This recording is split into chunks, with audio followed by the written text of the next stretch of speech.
All right, here we are, another episode of Bootstraps and Blueprints. You know, we're really all about student success. We've been talking about former students, had them on the show, but when you have a guests like this, we kind of have to adjust and on the fly.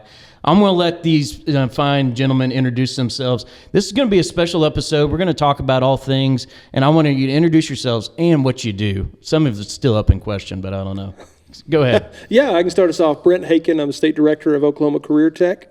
So glad to be on here. Thanks for the invitation. Yeah. Rusty Puffinbarger, Superintendent of Woodward Schools. And I'm Keith Campbell, Superintendent of Balco School. All right. Before we jump into the serious stuff, because, you know, we're going to get serious. You know me, we're probably not going to be serious at times as well. What surprised you to learn about your new role? Because you're fairly new into your role. What surprised you to learn I'm going to put you on the spot first. All right, I guess I'll start Haken. that thing off. Coming into director, I guess this is starting 3 years now, but still feel pretty new to that. Probably the biggest wake up or shake up is how, you know, we talk about that we have bureaucracy in education all the time, but just seeing how many different phases or iterations of policy and procedure take place to actually make something happen at schools. I mean, it's just unbelievable how hard it is to get work done. You know, we all come into these jobs and think, man, I'm going to be able to change the world. I'm going to be able to do all these things. And then you're like, I can't even get approved to buy an office chair. Just things like that blow your mind, that we run through these procedures because somebody made a bad choice at some point, so we put a rule in place, we put a law in place, and trying to break that down so that it doesn't impact the schools as much and we can do what we need to do, which is educate students. That's the biggest shock, is that an agency is harder to run than a school. I've run both, and agency is definitely harder. And that's what I was going to say. You know, you have kind of a lot other experience as well. What were you before you were the director? Before coming to this job, I was in my fourth year as superintendent at Morrison Schools. I'd been high school principal for 3 years before that, elementary assistant principal before that. During that time, I was principal, I was special ed director, ag teacher for 8 years prior to that. So I got to see quite a gamut of small rural school and got to teach in Stillwater. So a little bit of everything in education. Was an adjunct at OSU, taught for 2 years there as well while I was at Morrison. Hey, see, once again, we get along with higher ed, so there you go. That's right. I've seen all perspectives. Now, I did teach small engines, framing, and electrical there, so it was still trades-based. All right. Okay. What was the question again? Sorry, I rambled for a while. No, not at all. I was just thinking it's... You know, because what was something that was surprised to learn about your job? Because you've worn multiple hats also, but all three of you have, and, you know, here I am. I'm the idiot in the room, but yeah. Well, one of the things that I would just take away from what he said is coming from a small school to a bigger school, there is more challenges in making changes and adjusting things, and there's just more steps or hurdles, like you said. So I really can't imagine the things you deal with to try to push out positive things to schools that just the hurdles are in the way. Because I see that here sometimes, that you know, you see something, you like to change it, and actually getting it changed is a challenge at times. And Keith, talk about the places you've been in before Balco as well, because I know that you've been in different places also. Yeah, so I kind of had the opposite. I went top down, or down, however you want to word that. But I started my career at Mustang, in Mustang Public Schools at a 6A school, and then transitioned to Kingfisher Public Schools as an administrator. So I was a teacher coach and then administrator coach. And so that'd be middle ground, 3A, 4A size school in Oklahoma, and then now Class C, Class B, whatever you want to call Balco. So I have seen classes of, thousands, classes of hundreds, and classes of tens. And I think what surprises me the most, what was the most eye-opening for me going to very rural panhandle of Oklahoma, was the amount of plant management type things that I was unaware of that became my responsibility really quick, that I was not prepared for is not the right word, but it surprised me of how much that was on my plate.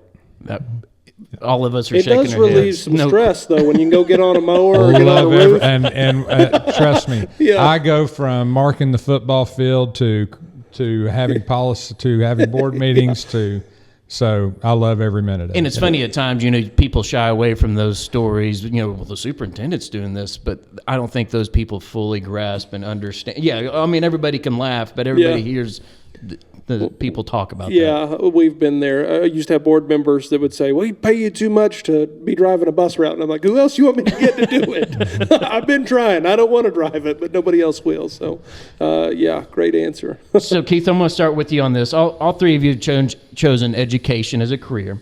Was that always the plan? I mean, or what led you to do that? No, that was not always the plan, and I come from a family of educators. My dad was a teacher, coach, principal in a large school in Charlotte, North Carolina. I grew up in North Carolina. I won't get into how I ended up out here and my background, but short story is I had a coach in college that led me towards actually teaching tech ed. The old school tech ed, and he was the dean of that department, and that's how I became a teacher. I thought I was going to be extremely successful, in my former life, and found out that I was not as good as I thought I was, and ended up in the career tech kind of sort of role there, teaching tech ed and coaching. Great. Here, wait before you start, Rusty. I want to do something.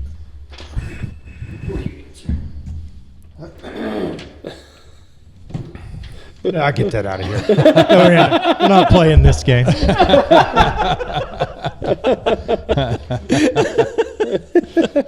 Funny. Well, I was going to say my answer was going to be I have a similar story to Keith. It was just a different sport. That I had a plan, but I wasn't good enough for my plan, so I had to end How up many somewhere other people else. have that? Yeah, You know what distinction. You know what that's worth? It's not much. But I do think it is the same deal that you cross paths with people in life that influence you or impact you of the kind of person you want to be or who you want to be.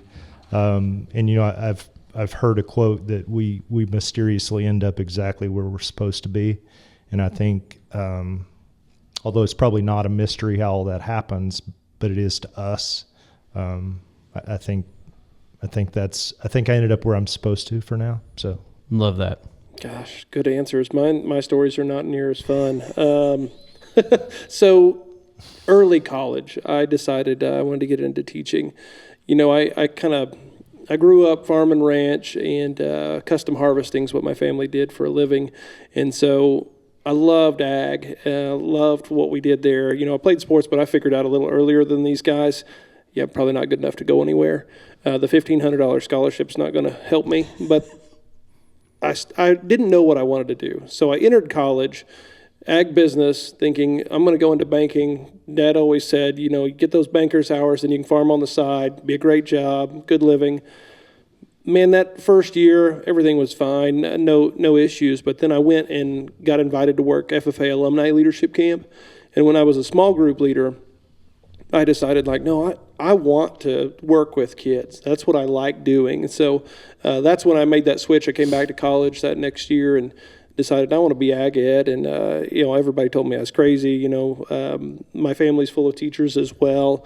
My grandpa taught industrial arts and built houses in the summer. And then my grandma was an English teacher. I had an uncle that was an ag teacher. But it just felt right. And so I've always tell students the same thing that I tried to practice is just take the next best step. I didn't know what to do when I entered college, but I enroll in something and then you'll figure that out. God will put you on the right path. And so that's worked out for me all the way through. Didn't plan on being state director. That wasn't, that's going to be my goal long term. But every time that you get faced with an opportunity, go after it and see if it works out. And so, it triggered me with that first opportunity to be a small group leader that this is the right career for me, and it's worked out ever since. So that's awesome, because being a small group leader changed my middle daughter's life a little bit, but she's going to be a lawyer, so I don't know. So just found out how to argue, I guess. Yeah, there you go. Here's where we get a little bit serious, because legislation's coming up. Things are happening. There's some things that are on the table, especially by certain groups when it comes from these conversations. So There's conversation. I'm going to start with you on this one, Rusty. I'm going to put you on the spot first. There's conversation right now around property taxes in Oklahoma. From your perspective, what do people misunderstand most about how schools are funded? So I would just start with, I don't know anyone that really loves paying taxes. So I think anyone's faced with the question of, would you like to pay less in taxes? The answer is yes. So the one thing about property tax in Oklahoma, it is the backbone or the foundation for funding of public schools. And the thing that's different for me, whether it's your property tax or a bond issue or whatever you're talking about locally, is we're going to do our best to be good stewards of your money. You're going to know exactly where it's spent. You're going to know who to talk to if you don't like how it's being spent. I think that structure's different than income tax, where it goes off to places that we don't necessarily have a choice or a say in what that looks like or the outcome. So I guess that's what I would say, that it is foundational. And the other thing that I would come back to is, you can change the tax structure, but if you want to have public school in a community, somebody's paying for it. Mm-hmm. And likely, you cannot pay it over here, and you're going to end up paying it over here somehow. So I just think, i.e. Texas. I think it's going to come from somewhere if you want to have a school system. Absolutely. Are you looking at me to answer yes. that now? Oh, gosh. A couple of different things. I think your question is, what do they not understand about school funding? So I would start with a statement that from the Tech Center perspective, which is what I'm tasked with overseeing, 67% of our general funds come from the homesteads that they're talking about making an exemption for. So if the state question went through, that's what I would be speaking to more than anything. Then we'll talk about some other policy measures. Your tech centers go away in 3 years, so they're gone. That's the fact of the matter. Now, we look at the interest in this topic. There's over 70 bills filed around ad valorem taxes. So it's going to be quite an interesting session to see what comes out. And we could discuss a lot of things to reform. But the real issue that I see with the public, and what Rusty was alluding to, yeah, we all want to pay lower taxes. But we forget that, or we neglect to see that our taxes we're paying for ad valorem are not for your home. That's the narrative everybody keeps selling. We use a home and property that you own for the basis of assessment, but it's for services provided, not just schools. So this thing that, my house is paid for, I shouldn't pay taxes anymore, we've got to quit that mindset, because it's not for your home. It's for your community. And the other thing that we keep forgetting, and it's just so odd in a red state, it is the most local form of taxes that you could have. It is local people voting for what the services look like in their communities. And so we've got to really quit letting people lie to us about what this is. I don't like paying taxes either. I think everybody agrees with that. But we have to understand that the narrative is not, do I want to get rid of taxes? The narrative is, do I want to get rid of services? Do I want to have my sheriff department? Do I want to have county health department? Do I want to have roads and bridges to drive on? Because I've got a great solution. I'm going to make a ton of money. I'm going to start maintaining my stretch of county road. I'm going to put a toll booth on the end if you want to come down. I mean, we love turnpikes, don't we, in Oklahoma? Well, that's what you're going to do. You're going to turn Oklahoma into a privatized society that will not go good for anyone. It will create more haves and have-nots. So it's just a switch of the narrative. You have to invest in what you want to see in your state, one way or another. So do you want that to be locally controlled, or do you want to send more power to the legislature for them through general revenue? Because that's what will come. You'll have to. It happened in Kansas. We watched the Supreme Court about 20 years ago rule that you are not funding schools adequately. Your Constitution says you must. We are shutting down all public education until the legislature comes up with an idea. And they did. They shut schools down effective May 1 that year. I don't remember the exact date. And the legislature had to go into an emergency session, and they had to raise taxes, because we're going to fund education. The Supreme Court said they had to, or we won't have education at all. And so that's what we're facing right here. They don't understand the detriment, but most of what runs a school is local taxes. And the thing when that would happen in Kansas, and just like the the kids that we see behind the cameras doing all the work right now, COVID art has already affected them. if you do something like that, how much more affected will that be? Because the kids are the ones that are truly affected at that point. Yeah, absolutely. So getting the facts out about what ad valorem is, because I'm a part of the executive branch. I'm not saying for or against, but get the facts out about what ad valorem does, how it's distributed, how it's collected. There is no answer for how do we solve the gap if it's gone. And so that's the big issue that we're not looking at. And Keith, you talked about your experience on the 3 sizes of schools. Of course, my wife would say Kingfisher's the best, no hands down. But when you talk about a school the size of Balco, what happens then, Well, we're a little bit of an anomaly. You are. As compared to other schools in the state of Oklahoma. To piggyback on what Mr. Haken said, that they don't understand how it's distributed, or the public does not understand how those, so Balco, for example, 35 meals of that ad valorem goes to our general fund, 5 meals goes to the building fund. Well, you can go to McDonald's, you can go to wherever and try to explain that to somebody, but they're not going to understand that. And they shouldn't understand that. That's not really their business to understand it. But in this whole situation, I think our forefathers had a reasonable idea of what they were doing whenever they were writing the Constitution. And, there's a reason ad valorem, property taxes, et cetera, are in the Constitution to continue building our counties, our county governments, our schools, et cetera. And the effect out in Beaver County and, Balco School may not be as big for Balco School as it would be for, Woodward Public Schools. But for our county government, for our roads, for our bridges, for our county sheriff's department, it'll be detrimental. Yeah, we can't lose the narrative that the reason we have the system we have in Oklahoma is because we believe in local control. And that's what we're shifting away from, and we're saying we want to go more to state control.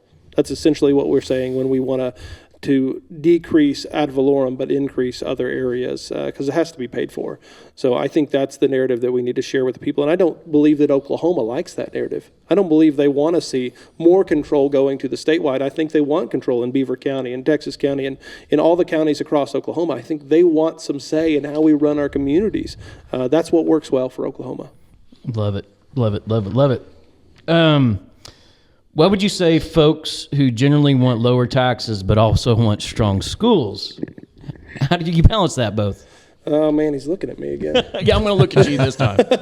You're closest. Yeah, I should have sat somewhere else. Yeah. So here's what I think. This is just a Brent Haken opinion. I think what they're saying is we want to make sure that government is not wasting our dollars. I think that's in a nutshell what people are concerned with. I have concerns with that too. Where are we spending our resources? And I want to be able to strengthen my school, but I feel like we're funding things that aren't necessary, I think is what the general public is saying. So with that question, they're trying to balance, I want good education, but I want lower taxes. That's also a result of economic strain. So we're looking at a time when inflation is continuing to accelerate. Take COVID out of it, we're continuing to accelerate much faster than what the household revenue can accelerate. And I think that's really the concern is people are strapped. The general public is struggling to figure out, do I make my car payment? What do I pay next? And that's what they're answering. If I'm going to have to be this concerned with how much I can make to survive, I want to make sure government is efficient as possible. That's all they're really asking for. And they need to be proven that. The same thing that we see in consumerism around food products, around the shoes that we buy. People are trying to be more aware of what's happening. And so that would be my opinion. Again, only my opinion. But I don't think people are concerned with investing into structures they just don't fully trust right now. And I think that's what it comes down to. And it's our job, my job as a public official, to build trust in people and show that we are spending on what you say we need. And so being transparent in government is priority number one for me. Keith, I'll go with you. Leave the rest off the hook. If I understood the question correctly, I want my cake and I want to eat it too. There you go. I mean, that's the simple answer. And to give you a very, very rural scenario to the question or to the situation is, okay, you're not going to. I'm not going to pay taxes on my house, on my homestead. But boy, the taxes on that combine are getting ready to go through the roof. And I see, and I don't know if that's fact or not, but those are the conversations we've had in our community. It has to be somewhere, like you said. Yeah. So where's it going to go? And everybody wants their cake. Everybody wants to eat it, and that's the scenario that we're in, I believe. Well, and I think the previous question, this one tie together a little bit because I'm just speaking for me. I would want my tax dollars to go to my school. Yes. The system or the change that's being proposed there is I'm not going to have to pay, and maybe somebody else will have to pay it. But the problem is that we're all the somebody else that's going to pay it. It's going to cost us something. And I guess to me, back to what was said about local control of, I happen to believe that a community should support its school, and in return, the school should reflect what the values of that community. And it is true.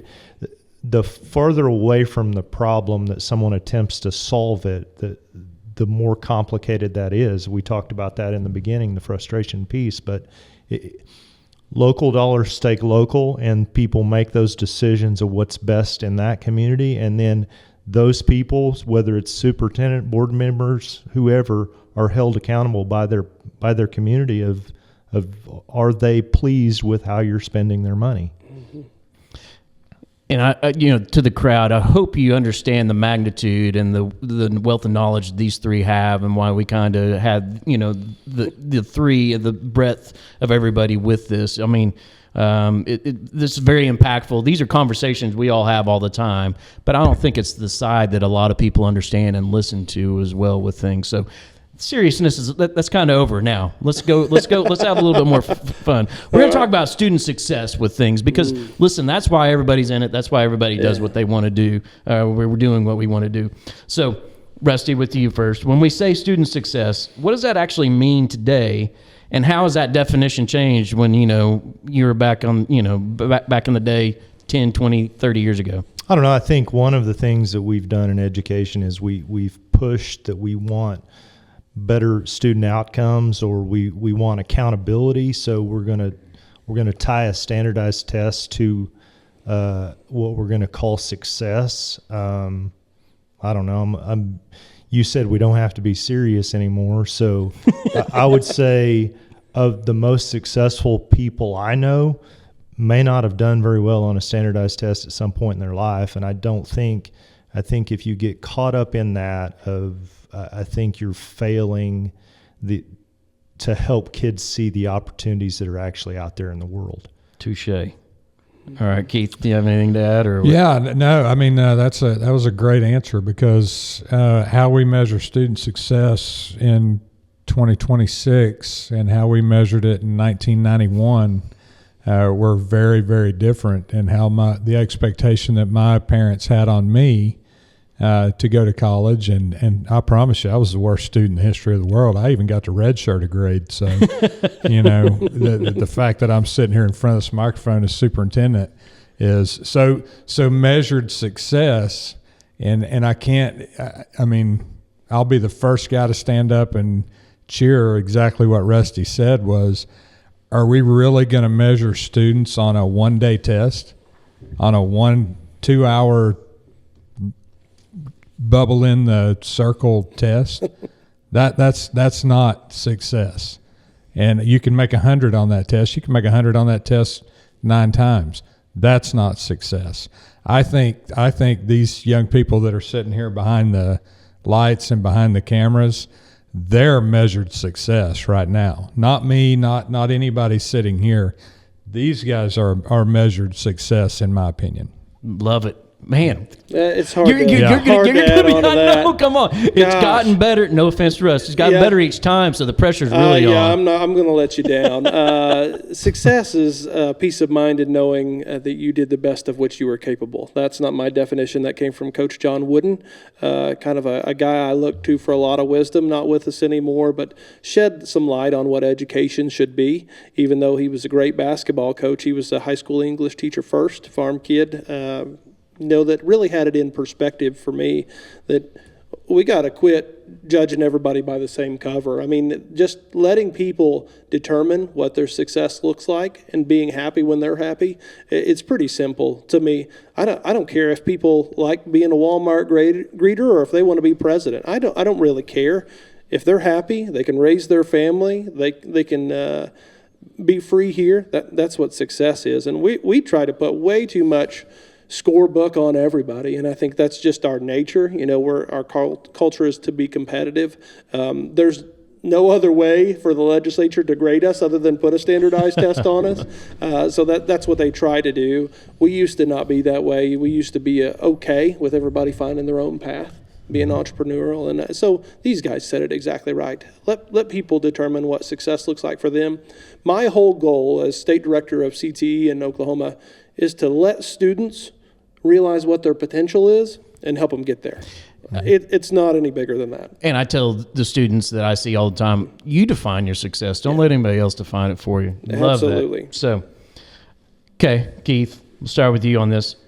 This is a question I really hits home because everybody has this. So, what's one example you've seen recently that made you think, this is why I do what I want, I do what I do for a living? That's a good question because as superintendent at a very small, very rural school, I get to be visible a lot. So I get to see those things. I get to be in classrooms. I still get to kind of do the principal thing a little bit and witness some things that maybe other superintendents don't get to witness. But, I was out in the welding shop this week. And just because I like to go out there and the weather was good. So and I got to watch a 7th grader run a bead with a MIG welder, and it to me it was just unbelievable that he has that talent and that skill at 13 years old. That's a big deal, people. Just they're watching. Yeah, just it is. Say I mean, yes, it is without a doubt. It's the exact opposite of what. And I hope people don't take offense to what I'm about to say, but people in Oklahoma City wouldn't measure that success, You're right. in my opinion. And I'm not knocking Oklahoma City, and I'm not knocking people that don't know what I'm talking about. I'm just saying, that was this kid's, he's got it. He's got something and I'm jealous because I didn't have it when I was his age. I don't have it at 52. Yeah. Come on. I think it is just what we talked about before of seeing kids have hope in what they're doing, or teachers have hope in what they're doing. We talked about these kids behind the camera or the soundboard or setting that up, that to be engaged and believe that they're capable, they bring value to this situation, that they're excited about what they're doing. It doesn't, education, the best teachers are able to give kids hope that they can do more than they think they can to help them get through that. And I think the more you can create that environment or situation where you can cultivate that, it's everybody wins. So just to get to see those moments of that happening is worth it. Absolutely. These Taylor, I'm jealous of these guys. They get to be closer to the student. That's what I miss. I bet. In the 3 years now at the agency, I deal with adults that are many times like missioned and sometimes not. But I do have some specific examples that I think is good for people to hear. In career tech in Oklahoma, we serve a pretty broad scope of things. So my experience is K-12 and lending itself to these students and build that hope and those experiences when you get those hugs and those high fives and you see them light up. I mean, it's irreplaceable.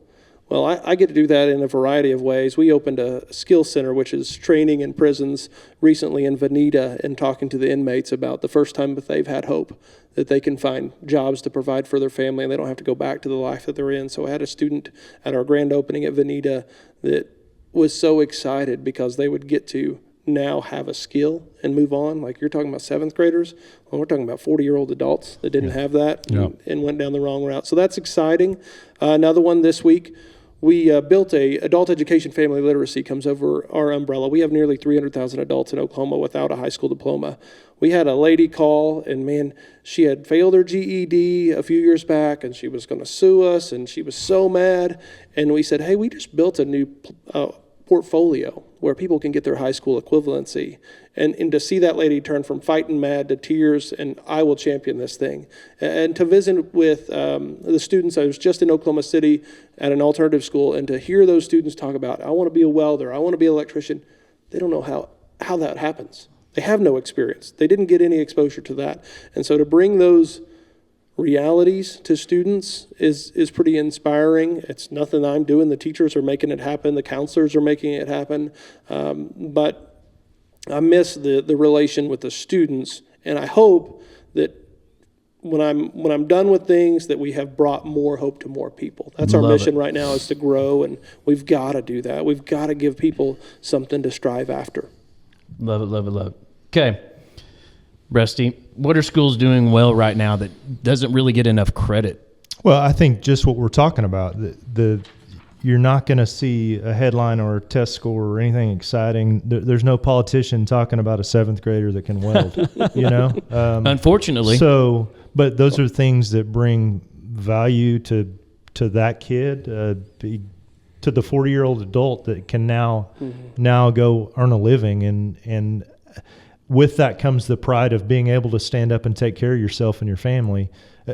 Those stories don't get told because it's more difficult to tell that story than to look at a number on a test score.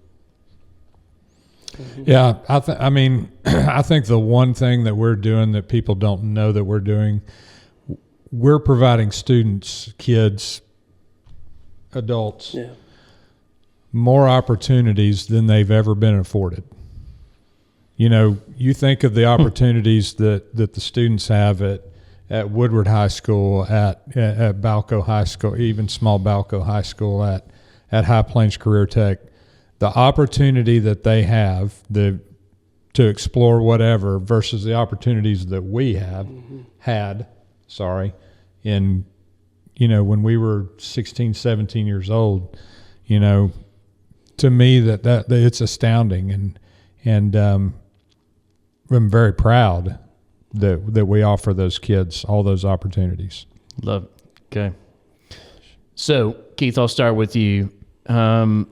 What happens to communities when students feel like they have to leave to succeed? Because, that's a big deal. It's a big for you. deal. I mean, I've never felt the impact that we could make in Beaver County until I actually went out there and spent time when this discussion was happening. It is, and I didn't grow up in Beaver County. Yep. I've only been there 4 years, so. But it is evident, and that is a big fight for Beaver County, Texas County, Cimarron County. When our kids leave and don't come back, you're looking at your population decreasing, your enrollment decreasing, and that'll close schools. Ask the people in Keys, Oklahoma. Keys Panhandle, not. I know there's another Keys. I just don't know where it's at. But yeah, ask the people in Keys, Oklahoma. And right now, unfortunately, ask the people in Beaver, Oklahoma about, students leaving and not returning. And it is, and I've said this word more times than I've usually do, but it's detrimental to the county, to the school system, to the community, it's a tough ask for those kids to come back and run that farm or run, do what they need to do, but it's detrimental. My answer is going to go a little bit in the direction of what do I think the school has to provide to keep that from happening. First of all, I think we have to provide every kid an opportunity to make a living at some point. Some of those, it should be the day after they graduate from high school. And I think that's one of the pieces that the Career Tech can do. And then through that, I think you have to provide kids an opportunity to have an experience with a school and a community that they have pride in, that they want to be a part of going forward. So you make the decision that I want, this is a place I want to raise my family. When school and community work together like that, everybody wins. Okay. Yeah, doesn't get much better than that. I think from our perspective in what CTE is in Oklahoma, we want to be that hub where we can provide those jobs right away. So that works twofold. Having students that are well trained and ready to go to work, and then having businesses that are supported. We have to be able to do both. And these guys answered that exactly right. Making sure that your economic community, your business community is supported is a role of schools. But we have, I guess that's what I'm so proud of right now, is we are getting back to that in Oklahoma, where schools are not only judged by how they get students ready for college, but how can we get students ready for life? And that means through us and not through us in CTE. So all sectors are important in making sure that we're all on a team sport. At the state level, the chancellor and myself and Superintendent Fields are all working on the same page right now to make sure every student has an opportunity to thrive. And I think that will help our K-12 schools understand that, the ACT is not going to be the only thing eventually someday that matters. And so it's just exciting that you can focus energy back into local communities. One thing that I do think that schools have an obligation to do to their community, and I don't want to speak for these guys, but show that community where they stand compared to others. And I felt that responsibility as a superintendent at Morrison Schools when we were talking about bond issues or we were talking about events that we were doing. If you want to be competitive as a community, this is what others are investing in. And so giving the community the opportunity to make that decision. It wasn't my job as a superintendent to say, always, this is what we need to do. Hey, these are the options that are on the table. Where do you as a community want to get to? Because one of them said it early. The school is a reflection of the community. Our job is to serve that community. And so Oklahoma did that right in the way we built it. Now we just got to support it. Okay, I'm going to start with you on this one. If you could say one thing directly to the students that are listening, even those behind the camera, what would it be? That's tough. I usually have a lot to say. Just in a sense. So here's the thing I would say. Don't limit yourself. That's the biggest thing that I would say to all students. Many times I see students across this state thinking that a goal or something that they want to get to is not achievable. And so what I would tell people is have a little bit of grit and step up. No victim mindsets, no mindset of I can't do that. If you want to do something, go do it, because you got your whole life to prove it right or wrong. So just have a little grit to yourself, have a little more confidence in yourself. I think the master of all things is what we think we can do, and so we're going to have to get in that mindset for our students. So that's the advice that I would give. Have a little grit. I think it's a big world that there's a whole lot of noise in the world. And I think one thing that I think is true today, that for a kid that's willing to show up to work, can communicate by look you in the eye and have a conversation with you and kind of get along with people around them, I don't think it's ever been easier for that sort of kid to get ahead in the world, because I think the world is hungry for that. It's the Bob Funk mentality right there, Doctor of Hope. That's what he's always instilled in me many years ago when I started my career, without a doubt.